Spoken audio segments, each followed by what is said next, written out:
Hi అండి, welcome back to Sundays vlog. ఈరోజు అయితే సండే మార్నింగ్ కాస్త లేట్గా లేచారన్నమాట. సో అందుకని చెప్పి మోటా అటుకులతో పోహా అయితే ప్రిపేర్ చేశాను. తర్వాత లంచ్ తొందరగానే చేద్దాము, పోహా అంత ఇష్టంగా తినలేదు పిల్లలని. చికెన్ అయితే తెచ్చాడు బాబు. సో చికెన్ అయితే ఇది కాల్చిన చికెన్ అన్నమాట. సో ఇది కాస్ట్ ఎక్కువ ఉంటుంది కానీ స్మెల్ అది ఉండదు. అయితే ఇది 1.5 kg దాకా తెప్పించిన అనమాట, ఫ్రై చేయడానికి అండ్ కర్రీ చేయడానికి కాబట్టి. సో తర్వాత లంచ్ కోసం అని చెప్పేసి రైస్ అయితే తీసుకొని కడిగి పెడుతున్నాను. ఈ రైస్ అయితే ఒరిజినల్ సోనా అన్నమాట. సో సైజు కొంచెం చిన్నగా ఉంటాయి కానీ రైస్ అనేది చాలా బాగుంటుంది. సో ఇవైతే ఆర్గానిక్ రైస్ అన్నమాట. ఈ రైస్ కడిగి పెట్టేసిన తర్వాత ఈ లోపు నేను క్లిప్ చూపిస్తున్నాను చూడండి. ఇది నేను మామిడికాయ ఒరుగులు చేసిన కదా, మామిడికాయ ఒరుగులు బాగా ఎండి రెడీ అయిపోయినాయి అనమాట. ఇప్పుడు మనం డబ్బాలో వేసేసుకొని ఇయర్ అంతా కూడా వాడుకోవచ్చు. మామిడికాయ ఫ్లేవర్ని మనం ఎంజాయ్ చేయొచ్చు అనమాట. ఎప్పుడు కూడా సమ్మర్లో ఇట్లా మామిడికాయ ఒరుగులు అయితే చేసి పెట్టుకుంటాను అనమాట. మామిడికాయలు దొరికినాయి అంటే చాలు. నేనైతే ఇక్కడ ఆయిల్ రైస్ అయితే చేస్తున్నాను. ఆయిల్ రైస్ మరీ బిర్యానీ టైప్లో కాకుండా మామూలుగా రైస్ కడిగి పెట్టేసి బిర్యానీ రైస్లో వేసే మసాలాలన్నీ కూడా యాడ్ చేసుకొని నెయ్యి ఒక 2-3 టేబుల్ స్పూన్స్ నెయ్యి అండ్ 2-3 టేబుల్ స్పూన్స్ ఆయిల్ కూడా యాడ్ చేసి కొద్దిగా గరం మసాలా యాడ్ చేస్తాను. సో అప్పుడైతే పర్ఫెక్ట్గా మరీ ఆయిల్ రైస్ లాగా లేకుండా మరీ ప్లెయిన్ రైస్ లాగా లేకుండా బాగుంటుంది అన్నమాట టేస్ట్ చికెన్కి. ఇంకా రైస్ పెట్టేసిన తర్వాత నేనైతే క్రిస్పీ చికెన్ ప్రిపేర్ చేస్తున్నాను. చికెన్ తెచ్చినామంటే క్రిస్పీ చికెన్ కంపల్సరీ కావాలి, అంటే ఇది స్టార్టర్ లాగా అన్నమాట పిల్లలకి. సో కొన్ని మెత్త పీసెస్ అన్ని తీసి ఇలా క్రిస్పీ చికెన్ అయితే చేసి ఇస్తాను అన్నమాట ఫస్ట్. సో ఈ వీడియో అయితే చాలాసార్లు షేర్ చేశాను, సో అందుకే చెప్పట్లేదు. సో అంటే మన రెస్టారెంట్ స్టైల్లో చేసినా కూడా అదే టేస్ట్ ఉంటుంది. కార్న్ఫ్లోర్ అవి యాడ్ చేసి అంతా అలా ప్రిపేర్ చేసే బదులు ఇలా సింపుల్గా అన్ని రకాల మసాలాలు అయితే యాడ్ చేస్తాను అనమాట. అల్లం వెల్లిగడ్డ పేస్ట్ కూడా యాడ్ చేస్తాను. చేసేసి కొద్దిగా ఆయిల్ యాడ్ చేస్తే ఏమవుతుందంటే మనకి ముక్కలన్నిటికీ కూడా మసాలా బాగా పడుతుంది. కొద్దిగా ఒక 2 టేబుల్ స్పూన్స్ ఆయిల్ యాడ్ చేసుకొని మసాలాలన్నీ కూడా ముక్కలకి బాగా పట్టేటట్టుగా కలుపుకోవాలి. పిండి యాడ్ చేసిన తర్వాత కలుపుకోవద్దు అనమాట, మసాలా అంతా పిండికే పట్టిపోతుంది. నేనైతే అస్సలు మైదా కూడా యూజ్ చేయకుండా జస్ట్ గోధుమ పిండిని అలా చిలకరించినట్టుగా వేస్తాను అన్నమాట. ఇంతకుముందు ఎప్పుడు చేసినా కూడా కోల్డ్ వాటర్లో డిప్ చేసి మళ్ళీ దాన్ని కాస్త మసాలా పట్టించి అలా చేసేదాన్ని. దానికన్నా కూడా ఇలా సింపుల్గా చేస్తేనే టేస్ట్ బాగా వస్తుంది. అందుకే ఇంకా అలా చేయడం మానేసి ఇలాగే చేస్తున్నాను అనమాట. మైదా కానీ కార్న్ఫ్లోర్ కానీ రెండు సేమే, అసలు యూజ్ చేయొద్దని డిసైడ్ అయ్యాను అనమాట. ఇప్పుడైతే రైస్కి పెట్టిన తర్వాత పక్కనే చికెన్ పకోడీ అయితే వేస్తున్నాను అనమాట. క్రిస్పీ చికెన్ పకోడీ ఎన్ని పేర్లు పెట్టినా ఈ క్రిస్పీ చికెన్ మా ట్వీట్ పెట్టిన పేరు అన్నమాట. ఇదైతే నాకు కూడా నచ్చుతుంది, టేస్ట్ చాలా బాగుంటుంది. కంపల్సరీ ప్రిపేర్ చేస్తాను అనమాట.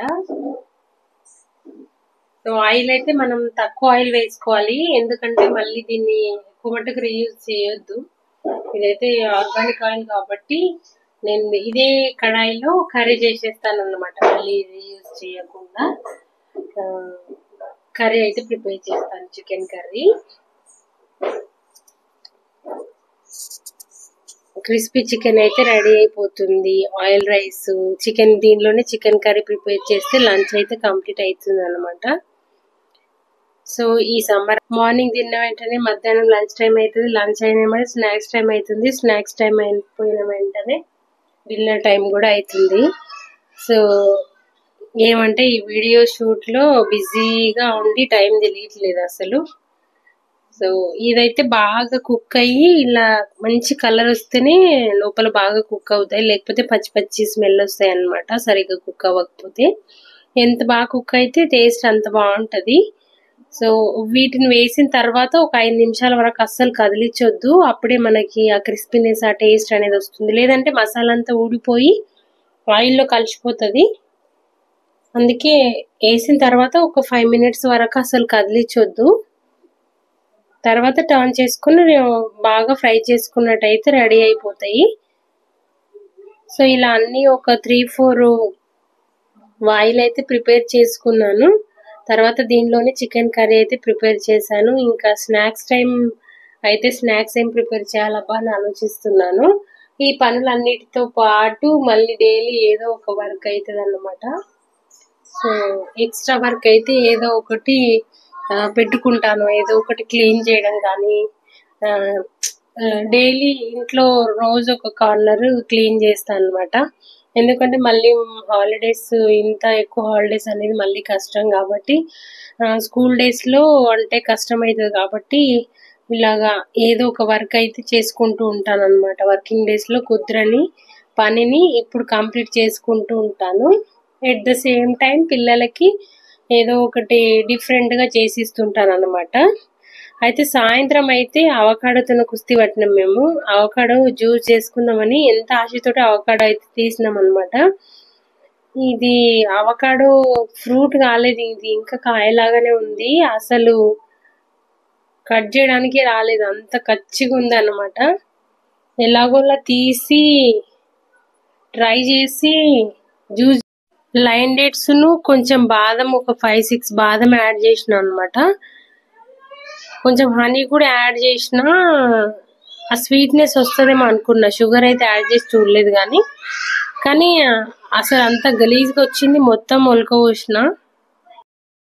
నా బెస్ట్ సజెషన్ ఏంటంటే ఈ అవకాడో ఫ్రూట్ అయితే కొనొద్దు ఎప్పుడు కూడా.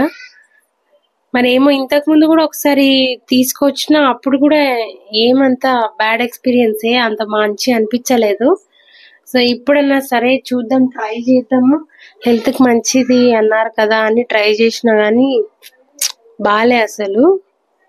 సో ఈ సాయంత్రం అయితే స్నాక్స్ టైంలో ఈ అవకాడోతో కుస్తీ పట్టి అవకాడో జ్యూస్ చేయడానికి అదంతా స్మెల్ గలీజ్గా ఉంది, టేస్ట్ కూడా గలీజ్గా ఉంది. ఇంకా ఇదే సరిపోయింది అనమాట. ఈరోజు స్నాక్స్ టైంలో స్నాక్స్ ఏం ప్రిపేర్ చేయలేదు. వరస్ట్ ఎక్స్పీరియన్స్ అసలు. ఎవరు కూడా ఈ అవకాడో జ్యూస్ ట్రై చేయకండి.